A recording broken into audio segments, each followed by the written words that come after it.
están, queridos amigos? Bienvenidos al programa Conversando en Familia. Hoy sábado tenemos una invitada muy especial. Ella viene directamente desde Cali, Colombia, con la cual vamos a conversar un tema sumamente importante que está titulado Los 7 hábitos para tener una familia exitosa.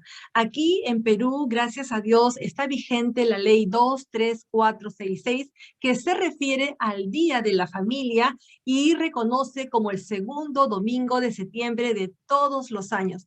Y nosotros, como ONG Fortaleciendo la Familia, estamos desarrollando una serie de temas en torno a la familia, a la sana convivencia, a mejorar las comunicaciones intrafamiliares, interpersonales, y también ahora vamos a abordar un tema muy bonito del éxito en la familia, o tener una familia exitosa, mejor dicho. Queremos fortalecer a las familias, queremos que las familias sea ese núcleo sólido y fuerte, y son al final de cuentas la célula básica de toda sociedad. Entonces, dentro de la familia tenemos a los padres, quienes son los primeros educadores de sus hijos, niños de hoy, ciudadanos del mañana. Pues bien, vamos a empezar a conversar con nuestra invitada desde Colombia. Ella se llama Sandra Callejas, es de Cali, y les voy a dar una breve semblanza para que la conozcan un poquito más.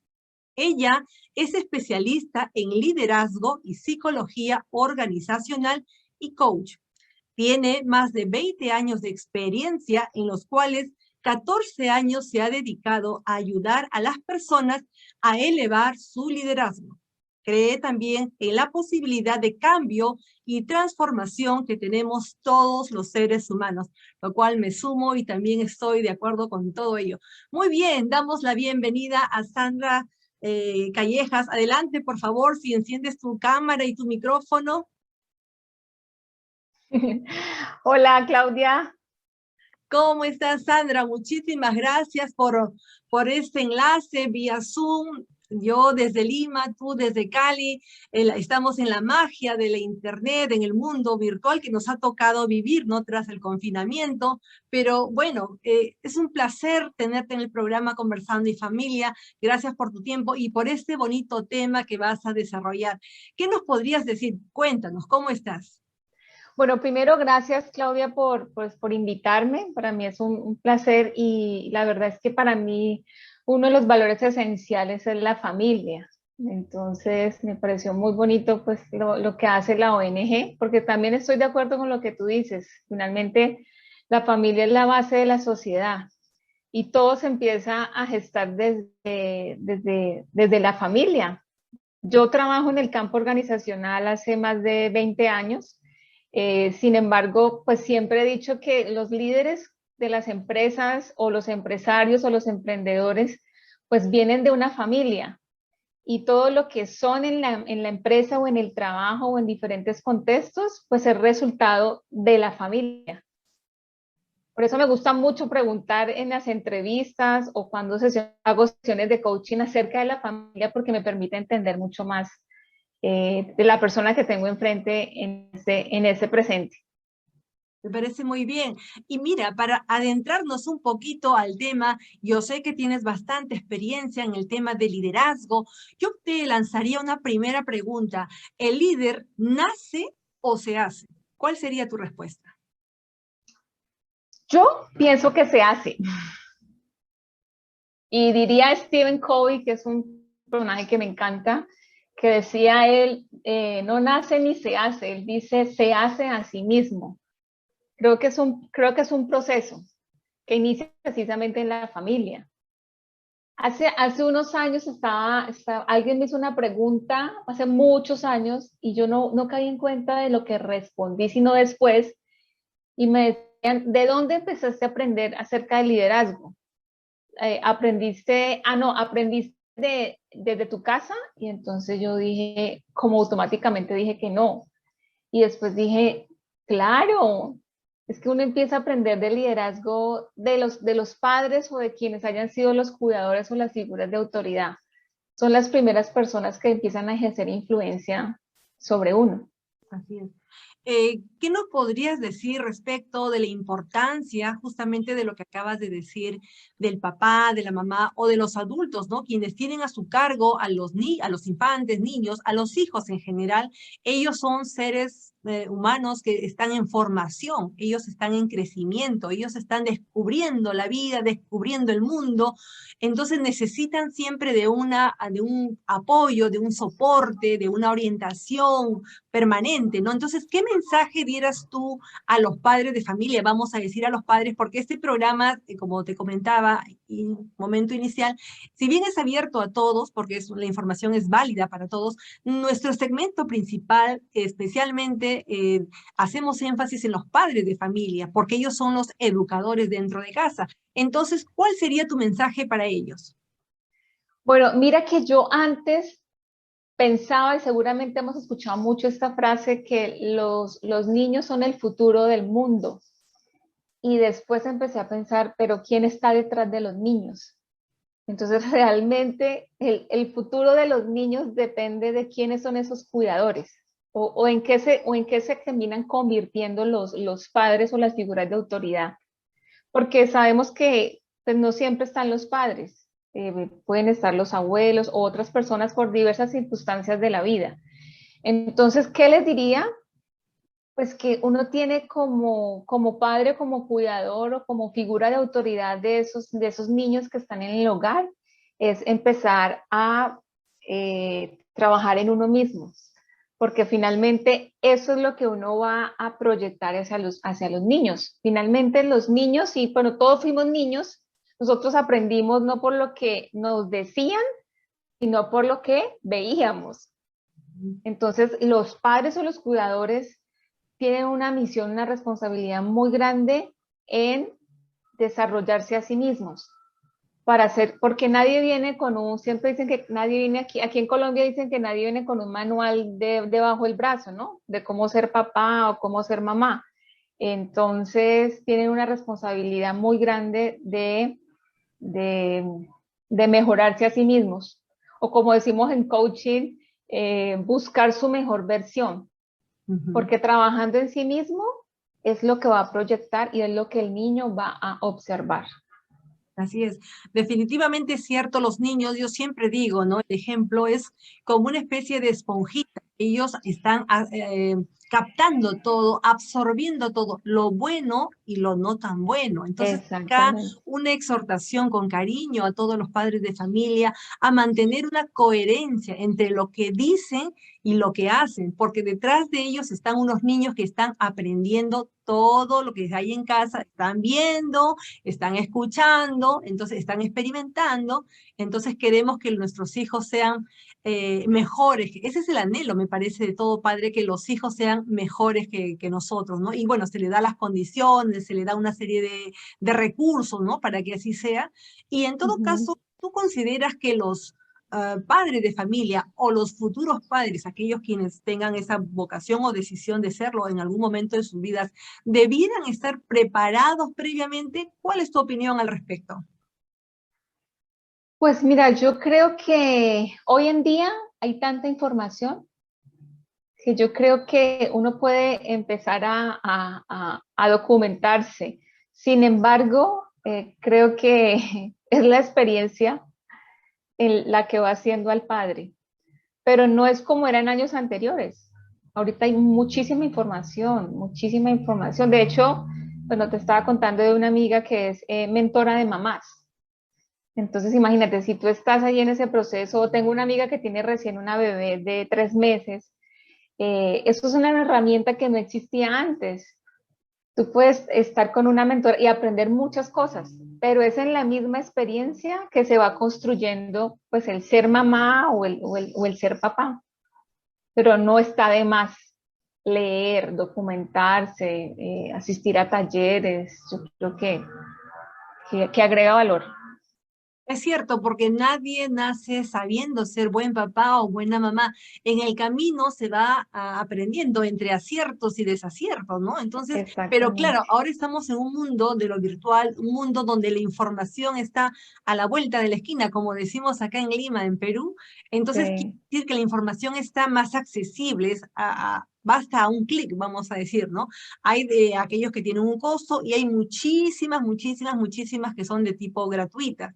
Entonces yo creo que es importante que los jóvenes de ahora, o los padres, los quienes son padres actualmente, siempre busquen mejorar, siempre busquen aprender, siempre busquen ser mejores, ser mejor papá, ser mejor mamá, porque eso revierte automáticamente en sus núcleos familiares, revierte particularmente en sus hijos, quienes siempre ven a sus padres como un referente, ¿no? Entonces, es importante aquello. Y dime, entrando al tema del liderazgo, ¿cuáles podrían ser los tips, las recomendaciones, en este caso de los padres, vamos a decir, o los tutores de los niños, para que vayan formando a sus hijos en pequeños líderes, que lógicamente eso se va de manera progresiva, se va fortaleciendo, se va mejorando, ¿no? Entonces, pero ¿cómo podría ser el empezar a que esas personas sean líderes?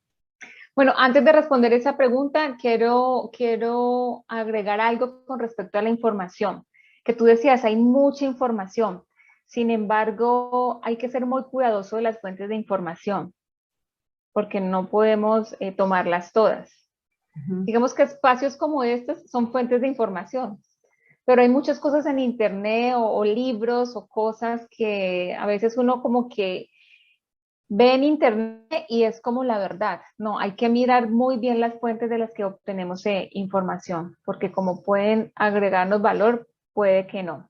Y con respecto Es a tu cierto. pregunta, pues precisamente el tema de los 7 hábitos es una manera de empezar a desarrollar el liderazgo en los niños, ¿sí? Y empezar a desarrollar y a fortalecer el liderazgo, como te digo, siempre es primero es de adentro hacia afuera. Si yo me fortalezco como padre y en mi liderazgo, ¿sí? Porque yo soy líder de mi familia. O sea, el líder no es solamente el que está en una empresa, ¿sí? O que tiene personas a su cargo, colaboradores.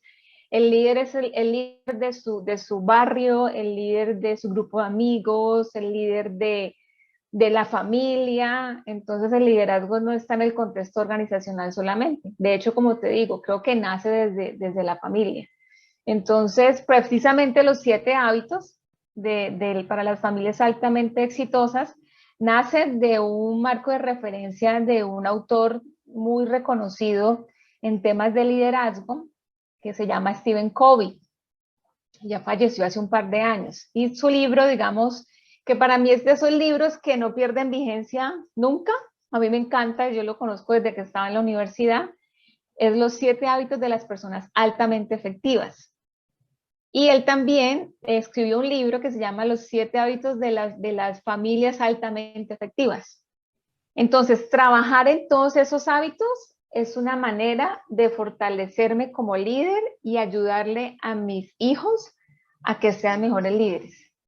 Yo siempre digo que si desde la casa y si desde la misma escuela se trabajara fuertemente el tema de liderazgo, pues los líderes que están en las organizaciones o los emprendedores o empresarios, wow, serían wow. Claro, y si yo te preguntara, si yo te dijera, ¿cuál a tu parecer serían las características típicas, propias de un líder? ¿Qué me dirías? Uy, son tantas, pero mira, primero es una persona que guía, y eso es lo que hace un padre, ¿no? También guiar. Un líder es una persona que inspira, ¿sí? Y uno inspira a través del ejemplo, a través de lo que dice y lo que hace, en la coherencia. Un líder es una persona, eh, es que son tantas características, que se conecta con las personas, ¿sí? Es una persona que ve caminos donde otros no lo ven. Entonces, un líder es una persona que te ayuda a abrir caminos. Y si hablamos desde la familia, el padre es el que le ayuda a los niños a abrir caminos, a creer también que es posible ciertas cosas que para los niños son imposibles. Es ese líder que desde el punto de vista empresarial, pues que está enfocado pues en un objetivo, pero también está enfocado en las personas. Entonces también puede ser ese líder, papá o mamá, que está interesado en que su hijo sea muy bueno técnicamente hablando, por decirlo de alguna manera. Sin embargo, también es ese líder papá que está interesado en que su hijo sea un gran ser humano. Porque para ser un gran líder necesitas antes ser un gran ser humano.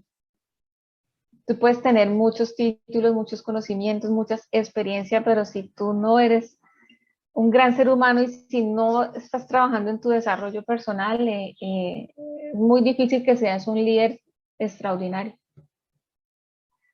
Sí, totalmente de acuerdo. Existen muchas personas que de repente académicamente son ilustres, son brillantes, ¿no? Tienen muchos estudios, acuestas, etcétera, pero como calidad de persona, como calidad de ser humano, muchas de ellas dejan mucho que desear. Entonces, ahí la esencia realmente es preocupante, por decir un término, porque no ha cultivado ese lado humano, no ha cultivado valores, no ha cultivado principios, no ha cultivado mejorar el carácter, no ha cultivado de repente el manejo de las emociones, ¿no? Entonces, es un todo, el ser humano es un todo, ¿no? Entonces, ahora, y ese ser humano se forma en la familia, o sea, nace de una familia. Entrando al tema o desarrollando el tema, mejor dicho, dentro de los 7 hábitos para tener una familia exitosa, ¿o cuáles son? ¿Qué nos dirías? Bueno, antes de empezar allí, te quería agregar algo a lo que me estabas diciendo. Y es que cuando uno, o cuando yo empiezo a conocer la historia de estas personas que de pronto no son tan buenos en relacionándose o no son tan inteligentes emocionalmente, empiezo a explorar ese tema familiar y empiezo uno a entender por qué son como son. Por eso la familia es tan importante.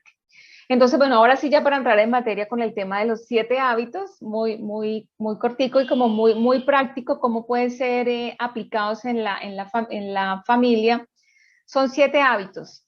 Y los 3 primeros son los hábitos que se llaman los hábitos de la victoria privada, o sea, son los que tienen que ver con uno mismo. Y el primero, y está de primero porque es la base y el más importante, no sé si lo has escuchado, se llama ser proactivo, Ujú. ¿sí? Cuando, por ejemplo, imagínense que está un papá con un hijo y resulta que el hijo accidentalmente le riega la taza de café al papá en la camisa. Entonces el papá se pone furioso, se levanta, regaña al niño, sale, o sea, muy enojado. Como sale tan enojado, deja el portafolio, el maletín de trabajo, llega tarde, bueno, pasa de todo. La pregunta es, ¿de quién es la culpa? ¿Del niño? ¿De la taza de café? ¿Del papá? ¿O, o ninguna de las anteriores? ¿De quién crees que es la culpa? Bueno, normalmente los niños, y eso puede pasar hasta en un adulto, los accidentes nunca faltan, ¿no? En este caso, bueno, se derramó una taza de café, etcétera, pero yo creo, independiente a la historia que vas a dar a continuación, acá pueden haber dos reacciones, o ya tú mencionaste es una de ellas, de que el papá se exalta, se molesta, ¿no? Entonces, posiblemente dentro de esa ira no contenida, entonces seguramente da una serie de improperios, insultos, ofensas al niño. Entonces pienso que eso es una situación desbordada. Entonces hay que entender que el niño es niño y como tal puede naturalmente cometer alguna imprudencia o accidente que por último pasa hasta en los adultos, ¿no? Exactamente, eso te iba a decir, no solamente de los niños, de los adultos también. Pero la respuesta correcta es la respuesta del padre, ¿sí? Porque eso es la proactividad. La proactividad es esa respuesta que tú das frente a un evento. Entonces, el evento fue, se derramó el café en la camisa del señor, ¿sí? Esta es la respuesta que dio. Una opción fue que se enojó, bueno, y se malhumoró, llegó tarde, dejó el portafolio, el niño se quedó llorando, todo lo que pasó. Pero esta situación del café y la respuesta, aquí hay un espacio, ¿sí? Y eso es la proactividad, es la posibilidad de elegir cómo respondes frente a eso que pasó. Ujú. Entonces imagínate que el papá, imagínate una respuesta distinta, ¿cuál podría ser? diferente con un final diferente. Claro, decirle de repente en términos más tranquilos, de repente, bueno, hijo, no te preocupes porque de repente, inmediatamente cuando sucede eso, el niño, en este caso de la historia, el niño se asusta, ¿no? Dirá, uy, mi papá me va a pegar, me va a gritar, no sé, pues finalmente se asusta, ¿no? Ante la posible reacción del adulto. Pero entonces tranquilizaría bastante si el adulto dijera, hijo, no te preocupes, fue un accidente, me cambio de camisa y solucionamos el tema. Una cosa así. Exacto, y entonces no le coge la tarde, no se le queda el portafolio, el niño queda tranquilo. Entonces, eso es la proactividad y es el hábito más importante que tenemos que fortalecer porque no somos dueños de nuestras decisiones y no de las condiciones o de las situaciones. Ujú. Entonces uno encuentra muchos adultos que siempre es como que la culpa, todo es de afuera.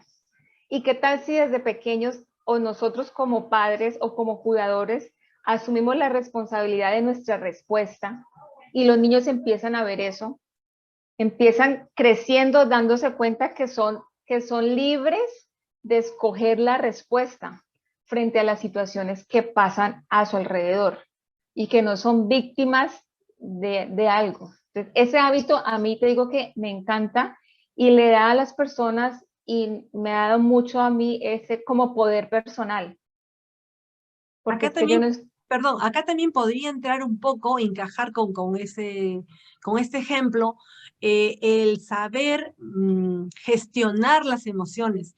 Ante determinados hechos de la vida cotidiana, pasan muy a menudo, entonces a veces pasa un mismo hecho y muchas personas pueden tener A, B, X, Y, Z reacciones. En algunas serán asertivas y en otras simplemente ya será tirada de los pelos, ¿no? Entonces, hay personas que les gana la rabia, les gana la ira, la impaciencia, entonces son poco tolerantes y puede desencadenar en una situación que habitualmente, tristemente pasa, donde hay insultos, hay agresiones, violencia. violencia, termina en agresión verbal, física, ¿no? Sí. Entonces yo creo que acá también implica bastante que el adulto y todas las personas aprendamos a gestionar las emociones. Yo considero eso como una piedra angular porque en base a ello se suceden situaciones, se pueden mejorar situaciones, la vida misma, ¿no? Entonces, en la vida Sí. cotidiana siempre pasan cosas sencillas como esta, domésticas, vamos a decir, pero a veces arde Troya, por decir una expresión, se convulsiona, se pierde la tranquilidad porque se derramó una taza, porque se rompió un vaso, porque no puso la ropa sucia en el cesto, porque esto y por aquello. Y son cositas domésticas, ¿no? Yo creo que debiera tener otro fin. Porque estripó la crema y no la... No, exacto, exacto. Son muchas cosas. Pero allí con lo que tú dices del tema de explosión, este tema de este hábito tiene que ver con la posibilidad y la libertad que tenemos de poner pausa y tiene que ver con la autorregulación, o sea, Ujú, cómo regulo yo mis emociones. ujú. Entonces, solo en la medida que yo me hago responsable de mi respuesta, eh, pues voy a hacerme cargo, pero mientras no, va a Claro. ser el otro. Por ejemplo, el niño tuvo la culpa porque me regó el café. Ujú. No, Claro, es la culpa no fácil, es del niño. claro, es que es fácil echar la culpa al otro, al tercero. Puede ser un niño, un adulto, quien fuese, no es fácil. No, tú tienes la culpa, yo estuve bien, el que estuvo en falta eres tú, ¿no? Bueno, hay Exactamente. casos y casos, ¿no? Pero realmente uno tiene que primero asumir su respuesta, como acabas de decir, las decisiones, las determinaciones, el manejo de las emociones, pero también tener un grado de conciencia, ser conscientes con aquello que está pasando.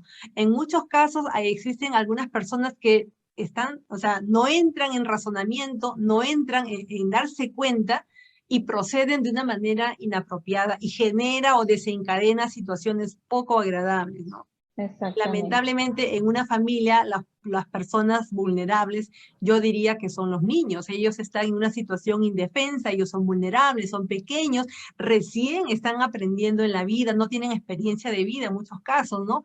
Entonces ellos están Sí, a lo que los padres dicen o hacen.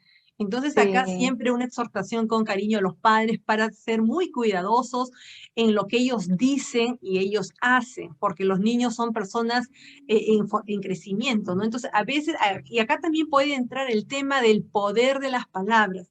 Conozco muchas historias donde los padres abrumados por una emoción, vamos a decir, de cólera, ira, maltratan, dicen expresiones duras, muy duras a sus hijos, y eso en muchos casos o en ciertos casos cala, mella, deja herida. Entonces el niño crece pensando en algunos casos que es un estorbo, en otros casos que no es importante, que no vale nada, Que en no sirve otros para nada, que no es que no sirve para suficiente. nada. Claro, o por Y ejemplo hay expresiones que dicen, el adulto le dice al niño, tú eres un inútil, no vales nada, no sirves para nada.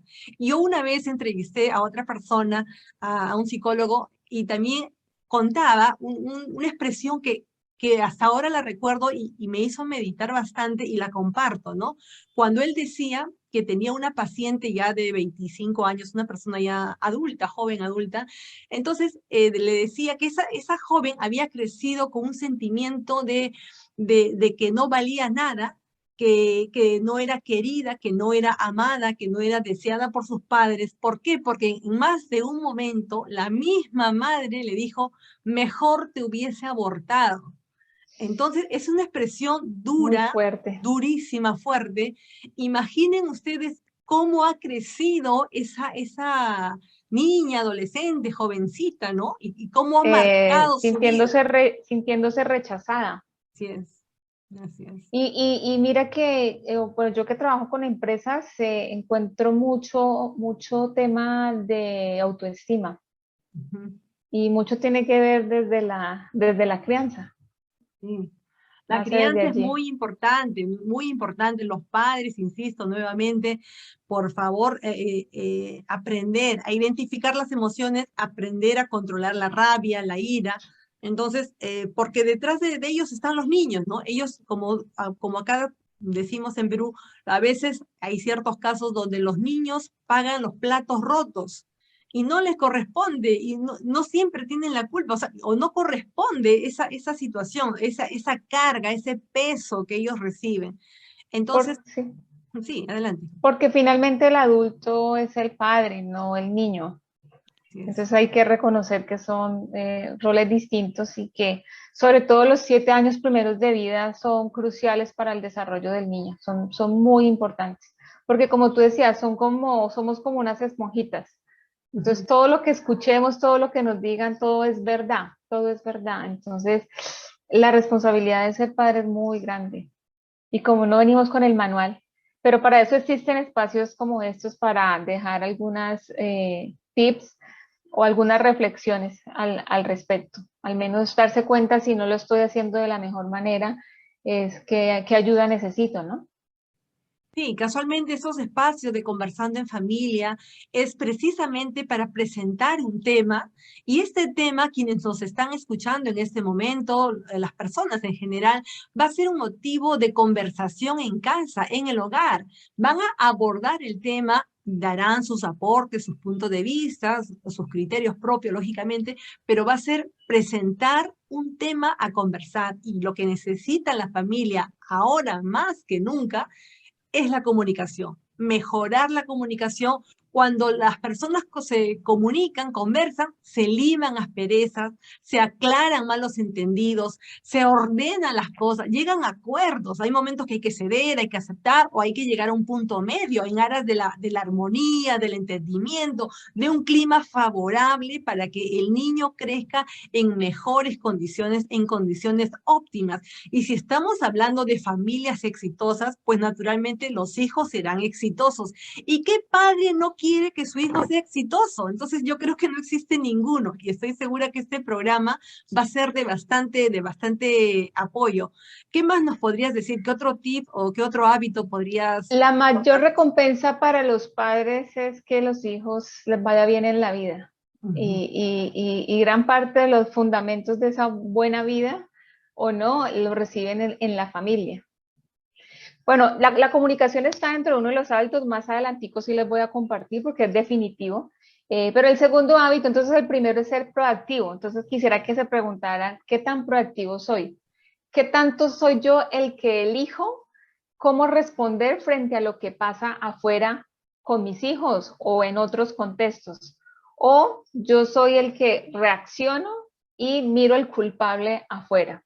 Pues en la medida en que yo haga el botón de pausa, elija la respuesta y no la reacción, estoy siendo proactivo, porque en la medida en que yo tenga claro que yo tengo la libertad, decía Víctor Frank en el libro El hombre en busca de sentido, que es un libro muy bueno, dice que la última libertad que se pierde o la que nunca se pierde es la libertad de elegir. Siempre hay posibilidad de elegir. Y si tú como padre o cuidador siempre ejerces su capacidad de elegir, quien te está observando también la va a ejercer. Entonces, el segundo hábito tiene que ver con empezar con un fin en la mente. ¿Y de qué se trata eso cuando hablamos de la familia? Es qué clase de familia, así como hablamos de la misión personal, qué clase de familia quiero yo, qué clase de hijos quiero yo, como tú decías ahora, cuáles son los valores o los principios con los que queremos educar a nuestros hijos.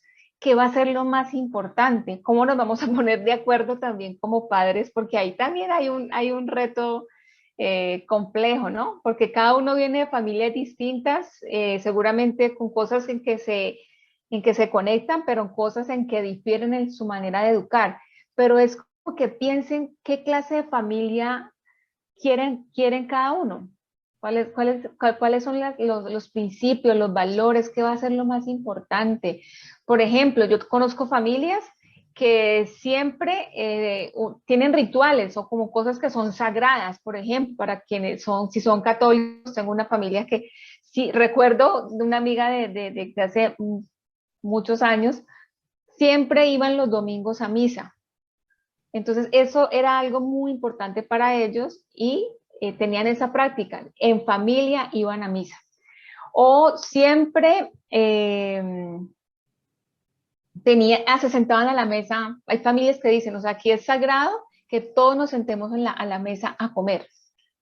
Cada familia tendrá, pero es como que la invitación es a que piensen cuál es la familia que quieren construir. Así como tienen, porque ¿qué es lo que pasa? Como dice Alicia en el País de las Maravillas, cuando le preguntó al gato, ¿qué camino cojo? Tomo. Entonces ella dijo, ¿para dónde vas? Le dijo el gato, y ella dijo, no sé. Entonces el gato le dijo, entonces no importa, porque cuando uno no sabe para dónde va, cualquier camino le sirve. Entonces, cuando nosotros tenemos claro cuál es la familia, cuál es la misión o el fin en la mente que tenemos acerca de la familia que queremos construir, va a ser más fácil tomar decisiones y va a ser más fácil elegir actividades o desechar otras. Ese es el segundo. Sí, así es. Y de repente, complementando un poquito o un poco más, sería que efectivamente tienes razón. Cuando dos personas se juntan, el papá, la mamá, o sea, se juntan, forman un hogar, una familia, definitivamente vienen cada uno de hogares diferentes, costumbres diferentes, tipo de vida Creencias. diferente, creencias diferentes, ¿no? Y llegar, de llegar a un punto medio a veces puede costar, a veces puede tomar tiempo, a veces de repente llegar a acuerdos, pero siempre van a querer lo mejor para ellos como núcleo familiar y sobre todo para la formación que quieran dar a sus hijos. Entonces, yo creo que antes de casarse, antes de tener una familia, esos temas debiera conversarse de manera previa para ya llegar más o menos afianzados en el tema, decir, por ejemplo, cuántos hijos queremos tener, qué educación le vamos a dar, qué valores tenemos nosotros, ¿no? En qué creemos y qué queremos para nuestros hijos, ¿no? Qué tipo de educación. Esas cositas se tienen que conversar antes.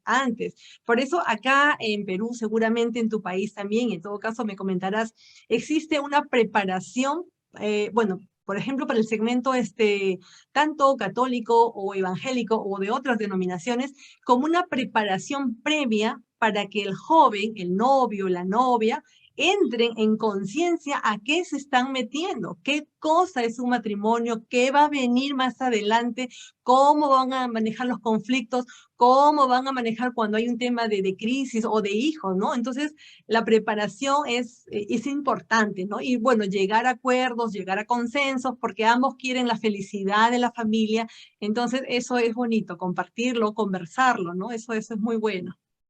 Sí, aquí también existe eso y también existen ya cuando son matrimonio, Ujú. porque definitivamente cada quien llega con su maletica, que es como su historia personal y de cómo fueron sus padres con él. Entonces, no sé, lo que he visto es que muchas veces los hijos repiten lo que hicieron sus padres o al contrario, los hijos hacen todo lo contrario a lo que hicieron sus padres con uno, porque no quieren que el hijo viva lo que vivió. Entonces, unir esas dos maleticas ahí es un desafío. La maletica de los padres con sus diferencias y sus similitudes es un desafío. Entonces, este es el segundo hábito y es como, imagínate cuál es la familia que quieres. Y como tú decías, Claudia, es muy importante antes, porque hay cosas que a mí me parece que no son negociables. Y parece que no se conversen, pero cuando llega el momento, o sea, hay cosas que son irreconciliables. Como a veces pasa que hay una persona que quiere tener hijos y el otro no. Entonces, tengo el caso de una amiga que dijo, pues yo no quiero tener hijos y el novio sí quería, pues no, no podían estar juntos. Simplemente ella tenía que buscar a alguien que no quisiera tener hijos. Entonces, esta es una parte que hay que tener muy claro antes de dar ese, pues ese gran paso de construir una familia, tener unos hijos o para quienes no pueden tener hijos, adoptar, porque es otra alternativa también. Entonces, Así. ese es el segundo hábito. El tercero se llama poner primero lo primero y es la prioridad. Y yo creo que es muy importante, porque, sobre todo en estos tiempos donde no hay tiempo, no me alcanza el tiempo, y creo que la familia, yo te preguntaría, ¿qué tan importante es? ¿Qué tan prioritaria es? Y ser muy consecuente si es tan importante y tan prioritaria para dedicar espacio de tiempo para compartir con la familia o también para compartir uno a uno. Yo he visto casos de personas, bueno, me estaba viendo en estos días una película que era como La guardería de papá, se llamaba, ay, con un actor, se me olvidó el nombre, pero un actor de Hollywood. Y el niño, el señor tenía trabajando todo el tiempo y el niño, ay, como esas ansias de estar con el papá, con el papá. Al papá terminaron despidiéndolo de su trabajo y lo que se les ocurrió fue porque había una necesidad muy grande de guarderías y montaron una guardería de hombres. Entonces, bueno, es como una comedia, se la recomiendo, Guardería de Papá, está en Netflix. Pero fue muy Sí, le he bonito visto, ver, ¿ah? sí le he visto. ¿La viste? Bastante jocosa, ¿no? Bastantes anécdotas, ocurrencias, que porque ellos pasan un poco por la inexperiencia de ellos, ya no saben qué hacer, se ven abrumados, ¿no? Ante los niños.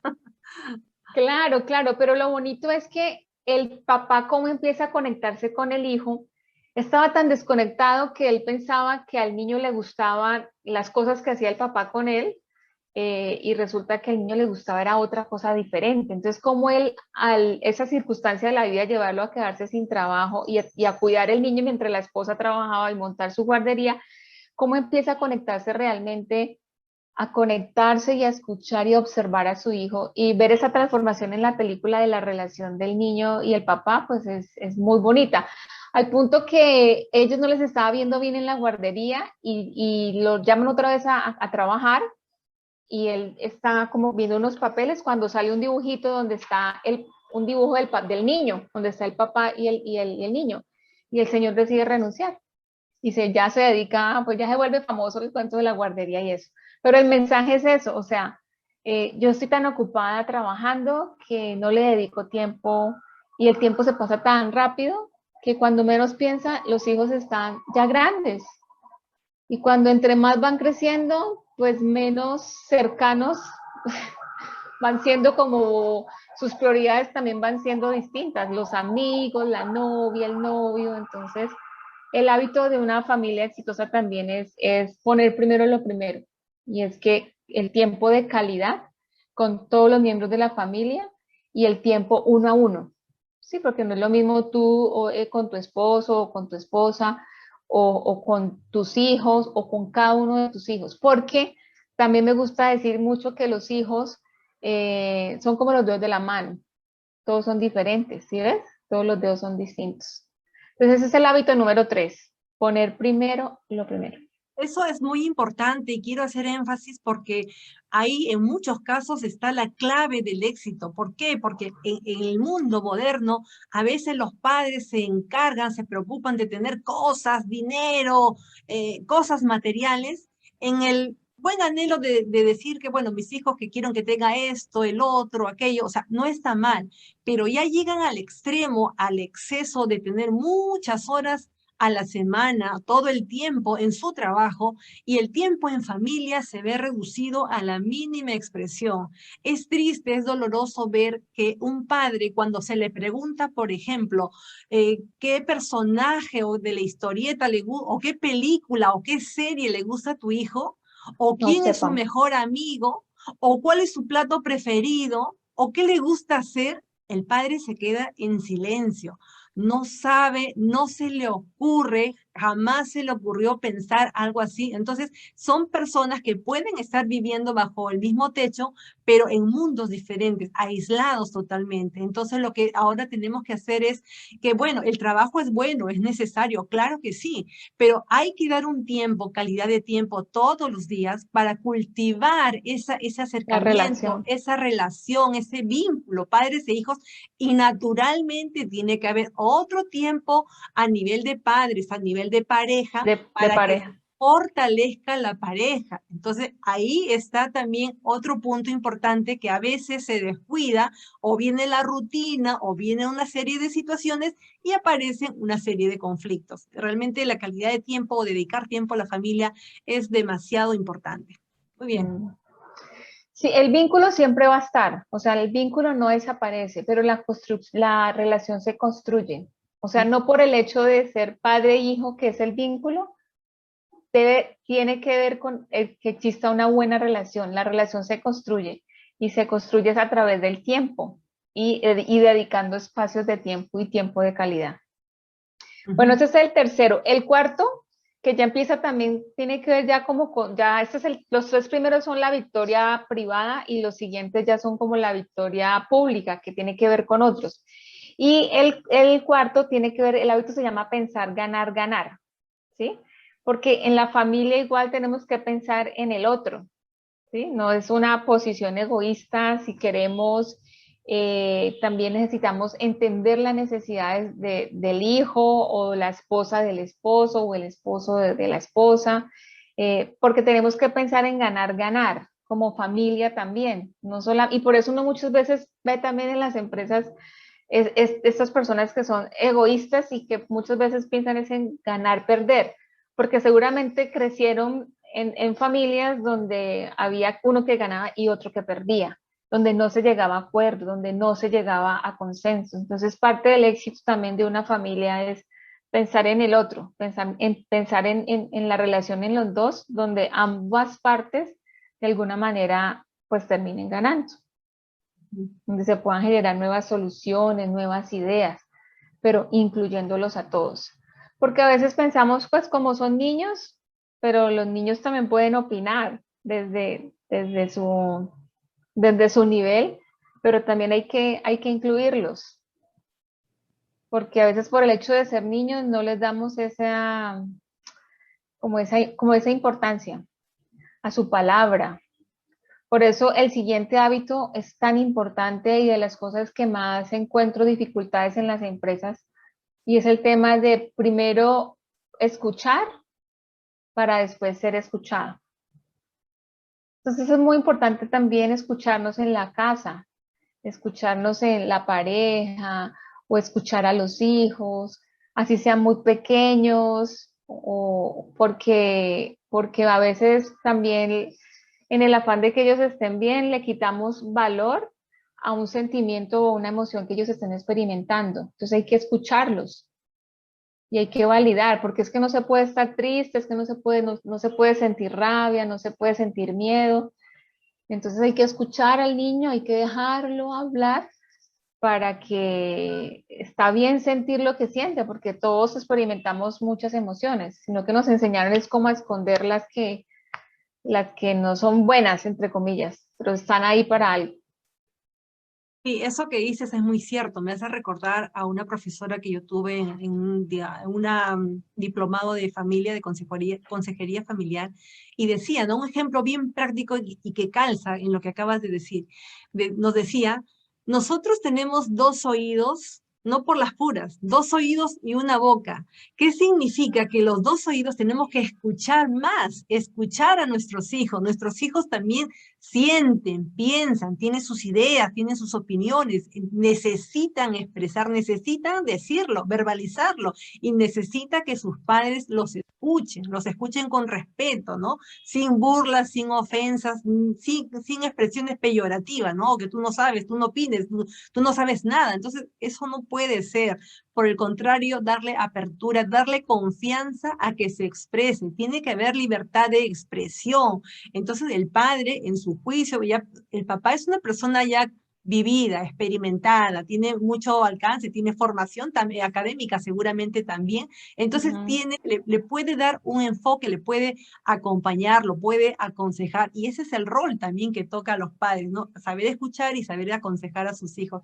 Es muy Sí. importante de verdad el saber escuchar. A veces sucede en ciertos hogares que existe un autoritarismo a tal punto que el hijo ni siquiera puede expresar A, porque ya lo están censurando, porque ya le están llamando la atención, ya lo están reprendiendo. Entonces el hijo se retrae y es por eso que en algunos casos prefieren no hablar, no decir nada. ¿Para qué? Si lo van a callar sus propios padres. Entonces ahí se le está haciendo un daño tremendo al hijo, no, no es posible. Hay que saber escuchar, hay que tender lazos, puentes, comunicación. Exactamente, esa es la manera de tender puentes. Y estos niños que no son escuchados, finalmente son los que llegan a las escuelas o a las universidades o a los trabajos y prefieren no opinar, Sí. porque de pronto crecieron, su creencia es lo que yo digo no es importante, ¿sí? Esa es su creencia, digamos, limitante, porque eso fue lo que vivió. Entonces, ¿para qué voy a hablar si lo que yo digo no es importante? Porque eso fue la creencia que se instaló en una época de su vida. Y este hábito es muy importante porque somos personas diferentes, cada uno en la familia, papás, hijos, interpretamos las cosas cada uno de manera distinta, así sean gemelos o mellizos, cada quien interpreta las cosas de manera diferente. Entonces muchas veces lo que yo digo, y yo creo que nos pasa a todos, es lo que yo creo que el otro escucha y resulta que no verificamos. Entonces ahí es donde vienen los malos entendidos. O decimos una palabra y resulta que creemos que el significado que yo le doy es el mismo que le da el otro. O el niño me dice una palabra o la esposa o el esposo, no sé. Entonces yo le doy el significado que yo tengo, pero resulta que el significado que tiene el otro de esa palabra es diferente. Entonces por eso hay que escuchar, hay que preguntar, hay que verificar, ¿sí? Para Claro, evitar ya, tantos malos entendidos. a veces no hay que dar por supuesto, ¿no? Es que yo pensaba tal cosa, es que yo creía tal cosa, no, es que no hay que suponer, hay que preguntar, decirle, tú dijiste eso, ¿qué significa? Porque a veces una expresión para mí tiene un significado y para la otra persona tiene otro significado o tiene otra Exactamente, connotación. totalmente. Entonces, cuando algo no quedó claro, quedó medio confuso, medio ambiguo o no se entendió, preguntar sin vergüenza, o sea, sin tener remordimiento de hacerlo, decirlo, tú dijiste eso, ¿qué significa o qué se debe entender, ¿no? Entonces, así nos Exactamente. vamos entendiendo, así se va aclarando el panorama. O uno mismo puede decir lo que yo entendí es También. esto. Y entonces el otro puede decir sí o no. En estos días me Ujú. pasó con una persona una palabra y es muy buena costumbre acostumbrarse, valga la redundancia, a preguntar. Porque esta persona me dijo una palabra eh, que yo soy muy emotiva. Entonces yo tenía un significado de emotiva y yo le dije, cuéntame para ti qué significa emotiva y era una cosa totalmente distinta. Así es. Entonces siempre preguntemos. Entonces ese es el hábito número 5. Busca primero comprender y luego ser comprendido. Primero a escuchar. Y para eso necesitas dedicar tiempo. Y escuchar, tener esa disposición interna para realmente querer escuchar al otro con la intención de comprenderlo y no de responderle. ¿Sí? Bueno, el hábito número 6 se llama sinergizar. ¿Sí? La sinergia significa 1 más 1 no es 2, sino 3. Entonces, en la familia, como decíamos, con los dedos de la mano, todos son distintos. Entonces, si algunos de los miembros de la familia piensan que de la forma en que ve las cosas es la mejor o es la única, y no acepta que cada persona es distinta y puede ver las cosas de manera diferente, no va a haber sinergia. Porque entre personas distintas es que surgen las terceras alternativas. Entonces hay que animar y respetar la diferencia. Por eso un hijo es de una manera, otro hijo es de otra manera, el esposo es de una manera, la esposa es de otra manera. Totalmente de acuerdo, cada persona es única, por más que sean mellizos, gemelos, y yo tengo hijos mellizos. Puedo hablar Ah, con sí, total convicción que son diferentes, tienen pensamientos diferentes, gustos diferentes, y en realidad, y así no fuesen mellizos y mellizos, temperamentos, todo. exacto. Claro, tengo una tercera hija y que también tiene su propia personalidad, su propia visión de la vida, su propia perspectiva, ¿no? Y se le respeta. O sea, cada miembro de la familia es importante, es único, es especial. En algunas cosas habrá ciertas coincidencias, pero en otras no. Y se Claro. tiene que respetar tal cual es, ¿no? Eso es importante. El respeto, y el respeto nace en la casa, no a la discriminación, sino a la aceptación, a respetarlos, a tratarlos con cariño, con amor, con afecto, ¿no? Eso es importante. Sí. Bueno, y el último, y no menos importante, se llama afilar la sierra. ¿Sí? Todo lo que no, a lo que uno no le hace mantenimiento. Yo siempre pienso que las relaciones y la familia son como las plantas. O sea, tú tienes que estarlas regando. No por el hecho que no, a veces dicen, no, es que él me soporta todo o ahí va a estar para siempre. No, o sea, si tú no te cuidas tu cuerpo, llega un momento en que te enfermas, ¿sí? Si tú te la pasas todo el tiempo viendo televisión, pues te van a poner los ojos cuadrados. O sea, todo lo que uno no mantiene o no está renovando, por eso hay algo que se llama renovación de votos, ¿no? En los matrimonios. Entonces, no por el hecho de que ya nos casamos, tenemos esta familia, no. Hay que estar, Stephen Covey tiene un concepto muy bonito que se llama cuenta de banco emocional, para que se lleven esto, ya para finalizar. Todos tenemos una cuenta de banco emocional con cada persona. Entonces, imagínate que tú como mamá o como papá tienes una cuenta de banco emocional, la esposa con el esposo, viceversa, y la esposa y el papá con cada uno de los hijos y el hijo con cada uno de los padres. Cada uno tiene una cuenta de banco emocional. Una manera de afilar la sierra es hacer depósitos a esa cuenta de banco emocional. Imagínense que en lugar de depositar dinero, van a depositar todas estas cosas positivas que hemos dicho acá. Respetar, saludar, sonreír, dedicar tiempo, incluirlos en no sé, algunas decisiones que se tomen, jugar con ellos, decirles la verdad, hablarles con respeto. Bueno, no sé, ¿cuántas tal otras se te ocurre que puedan ser depósitos, Claudia? Todos los valores, ahí está el respeto, la honestidad, el amor, verbalizar las emociones. Yo hago bastante hincapié porque conozco de cerca muchas familias que, por ejemplo, para graficar la idea, más de una vez a más de una persona escuché cuando yo le decía, expresa tus emociones, diles que lo quieres a tu hijo, que lo amas, ¿no? Y la respuesta del papá o de la mamá, porque hubo de ambos casos, no, pero ¿para qué? Si mi hijo ya sabe. Él sabe que yo lo quiero, o ella sabe, debe suponer que yo lo quiero. Y acá no estamos en supuestos, acá no estamos en que eso no funciona, eso no va. Tiene que la mamá, el papá, tiene que mirar a la cara a los hijos, decirle, hijo, eres importante para mí, yo te quiero, tú eres valioso, siempre puedes contar conmigo en las buenas y en las malas, te quiero mucho, vale, porque eres mi hijo, ¿no? Entonces, eso falta. siento que falta los padres, en algunos padres de familia, en otros, por supuesto, se da y enhorabuena y es aplaudible, pero en otro segmento importante de padres de familia no lo dicen. Y el hijo muchas veces crece pensando que no es querido, crece pensando que su mamá lo odia, crece pensando que bueno, hay una serie de situaciones que lo hacen sentir menos al resto, crecen con una autoestima baja, crecen con falta de seguridad, de cariño, de afecto, y todo eso trae cola, trae huella, lo está marcando en la vida, ¿no? Mm. Sí, y lo que pasa es que todo depende también de lo que tú traigas, ¿no? De tu crianza, porque hay padres que sus padres, digamos, no fueron los más cariñosos y cercanos. Sin embargo, hay un libro que se llama Los 5 lenguajes del amor, que se los recomiendo. No recuerdo el autor y está en internet, lo pueden bajar ahí en PDF. Y es que cada persona también tiene una manera distinta de expresar el amor.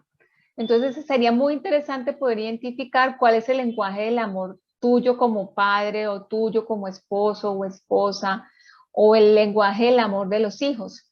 Porque a veces pasa que uno dice, no me quiere, pero porque no hace, porque no quiere como yo quiero. Pero resulta que la manera o el lenguaje del amor es diferente.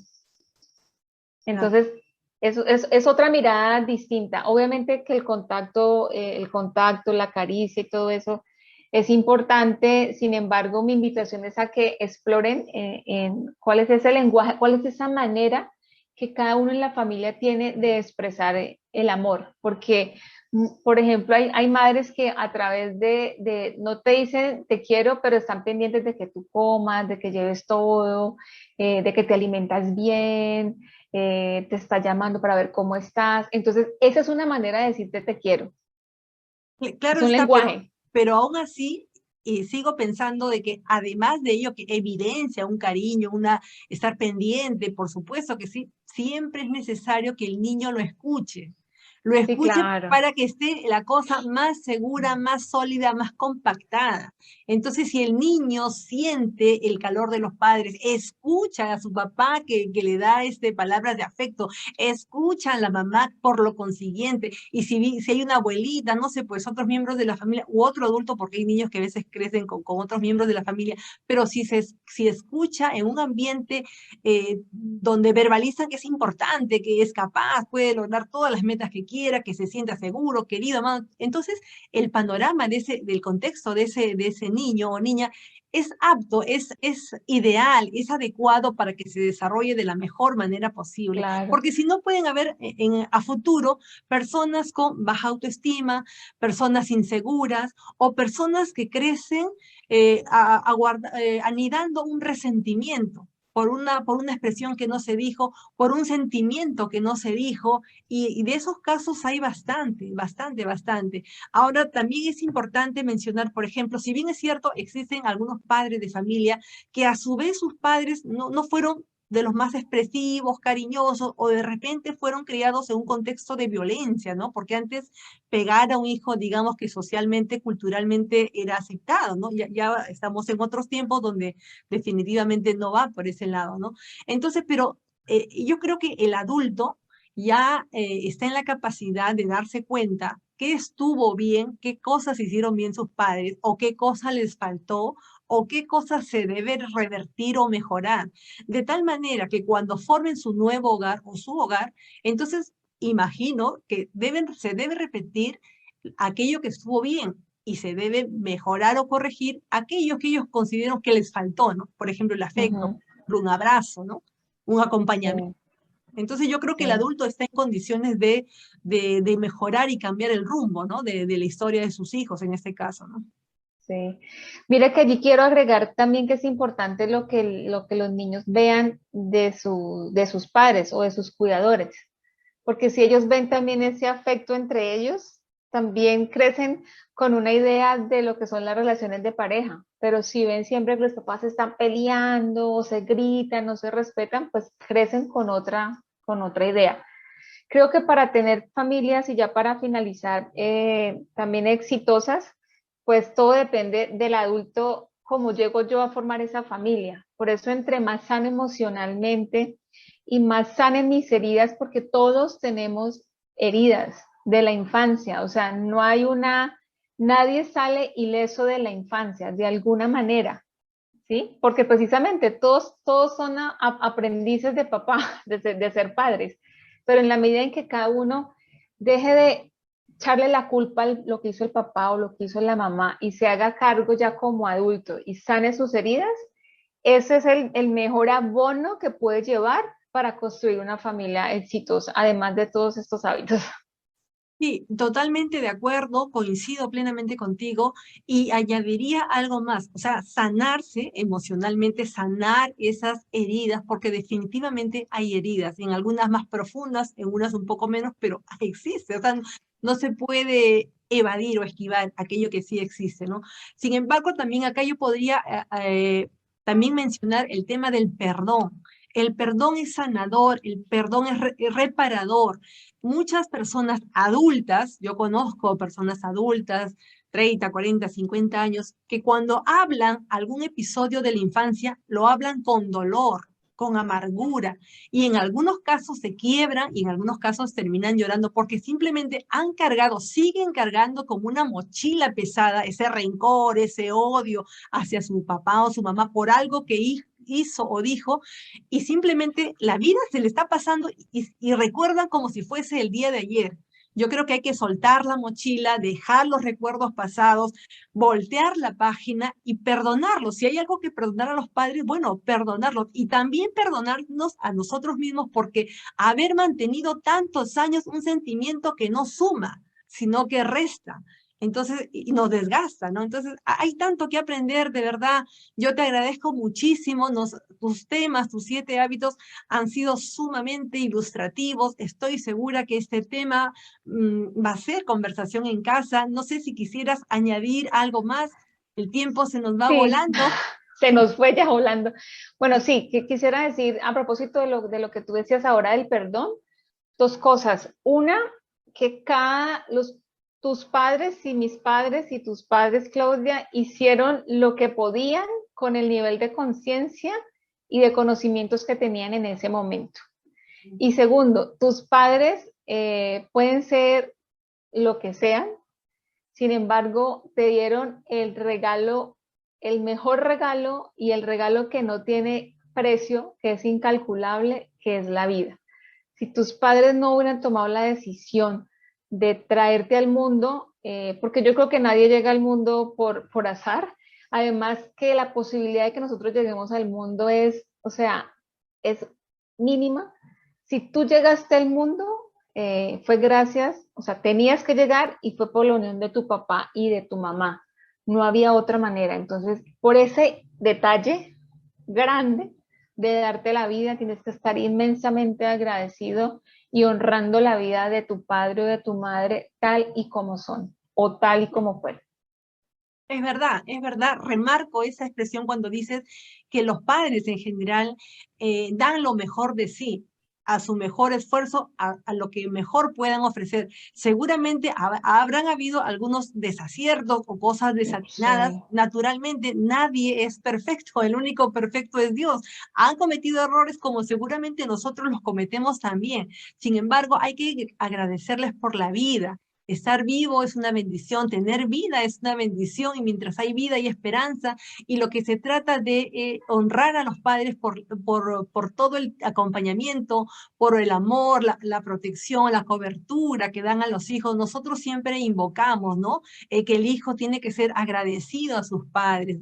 No toca juzgar, ya eso estará en manos de Dios dependiendo del caso, pero toca ser a los hijos agradecidos a sus padres empezando por la vida, ¿no? Y sus padres han dado Exacto. de acuerdo a sus posibilidades o económicas o académicas, porque hay personas con ciertas limitaciones, otras mejor preparadas, pero igual el cariño y el afecto de los padres hacia sus hijos es una cosa que se debe valorar y reconocer siempre. Muy Sí. bien, muchísimas gracias, Sandra. Ha sido Bueno, un a ti. enorme placer conversar contigo. Gracias, Claudia, por la invitación y gracias a los que pues van a escuchar y espero que sea de valor, que se lleven una semillita, una reflexión de todo esto que escucharon hoy. Estoy segura que así va a ser. Desde acá mi agradecimiento también a todas las personas que nos sintonizan sábado a sábado. Nosotros siempre traemos temas que giran en torno a la familia y estamos haciendo con más fuerza temas de familia ahora que estamos en agosto como una antesala, un previo a septiembre, porque para Perú es el mes de la familia. Existe una ley Mm. que exalta el segundo domingo de septiembre de todos los años y desde acá una invocación a todas las familias en sus hogares a de repente preparar una comida especial, de repente, no sé, un karaoke, una cosa bonita que los una, ver películas juntos. Hay tantas cosas que se puede hacer dentro de casa, hay tantos momentos para compartir. Es hermoso, la familia es lo más lindo que tenemos, lo más sagrado, lo más valioso que tenemos que cuidar, preservar siempre. Muchísimas gracias nuevamente, Sandra, y gracias a las personas que comparten esta transmisión en sus redes. La idea es llegar a más personas, a más familias. También agradecemos a las personas que están empezando a suscribirse al canal de YouTube de la ONG Fortaleciendo la Familia. Ahí en la página web también van a encontrar todos los temas que venimos desarrollando en temas de la familia, la sana convivencia y la buena comunicación. De mi parte, muchísimas gracias. Buen fin de semana y que Dios los bendiga.